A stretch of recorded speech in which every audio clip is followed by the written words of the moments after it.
Model railroads of every age, wouldn't you like to see something strange? Come with me and you will see, this a train of Halloween.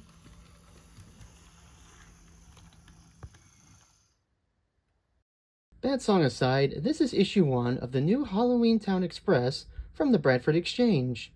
It is the second Nightmare Before Christmas train from the Bradford Exchange, and this one is for the celebration of the 30th anniversary of the Nightmare Before Christmas. As of now, this is currently available on the Bradford Exchange's website for $89.99 and with tax and shipping, just a little over $100. However, I am doing the payment plan where I'm splitting the payments up. Now you may be wondering, Reg, why on earth are you spending money on stuff from the Bradford Exchange? For that, dear viewer, there are a multitude of reasons. First off, I do enjoy the Nightmare Before Christmas, and I think it would make a nice Halloween train. Second is that while I do know there is a train that I previously released, it is incredibly rare and incredibly expensive, and it would actually be cheaper to just get the new one. Third is I kind of like the look of this one, and I think it's one of the better trains. And also lastly, I think it would make an interesting series. With that out of the way, let's take a look at the actual model. For the packaging, the locomotive comes inside this white cardboard box. There isn't much in the way of the design except for the Bradford Exchange logo and a few other miscellaneous info. The box, however, can be opened up by opening up the top. Inside the box, on top, we have the certificate of authenticity, advertisement for a track plan, and a small manual with a loco and tender diagram on the back. The locomotive is wrapped in a bubble wrap sleeve in a plastic container. Inside, we have a taped bag with the flags, and on the other side, we have the zero figure in bubble wrap. The container can be opened up by popping off the top, and the locomotive is covered in a thin plastic wrap. All in all, surprisingly well protected despite the outer box. As stated before, issue 1 is the locomotive. The locomotive is made entirely of plastic, with the exception of the chassis, which is die-cast, giving the locomotive some considerable weight. The paint job on the locomotive is also quite unique. To start off, the boiler of the locomotive is black. On the boiler, we have a golden handrail, banding, and pipes. On the top of the boiler, the domes are gold with a purple center, and in the center, the brake compressor is gold with black banding. In the front, the smoke box and headlamp are painted purple.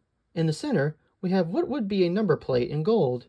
Below the cowcatcher is painted in an orangish red, and the smokestack is black and white striped. In the back, the cab is black with an orangish red roof with a gold roof hatch. In between, the running board is the same color as the roof. The pistons are purple with gold ends, and for the wheels, the front wheels are black while the driving wheels are orange with unpainted axles. And to top it off, the side rods and running gear are black. For extras, the locomotive features glow-in-the-dark decals, those being the design on the boiler and the loco number on the cab. As for the separate pieces, the zero figure is painted white with a pink collar and a red nose, with 2 black eyes. He is also glow-in-the-dark. The flags are in the same orangish red with the pumpkin worn by Jack at the beginning of the film. As for details, it is pretty basic. Starting at the bottom, the driving wheels feature 1 operating rod. The other rods and the running gear are all a molded piece. Funny enough, none of the driving wheels have a traction tire. The chassis does have molded in rivet and suspension work, and the back has a piece of brake work. The leading wheels in the front are a solid plastic piece with a metal axle. The pistons, however, have a separately applied cylinder cocks and a pipe. In the front, the cowcatcher is simplified, but does have an etched deck. We also have 2 rails attached to the cowcatcher and smoke box. In the center of the locomotive, the running board has some texture on the top.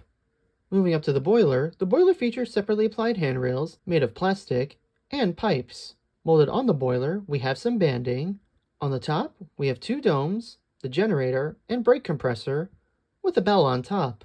As for the smoke box, the sides have molded rivet detail, and in the front, we have a molded smoke box door with rivets. On the top, we have a large working headlight, and the smokestack is just a solid piece. In the back, the cab features molded in rivet detail. The cab also has clear plastic windows and a molded hatch on top. The inside is hollow, however, with no detail. As for the zero figure, it is 1 solid resin piece, and as for the flags, the poles are made of metal, with the flags being stickers folded over. The accessories can also be attached to the locomotive in the following ways. The flags can be inserted into these slots on the cowcatcher here. Zero, however, can be fitted on top of the headlamp. As for running, since I don't have the loop of track from the second issue, I'm just going to run it on this small loop.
And that was issue 1 of the Halloween Town Express collection.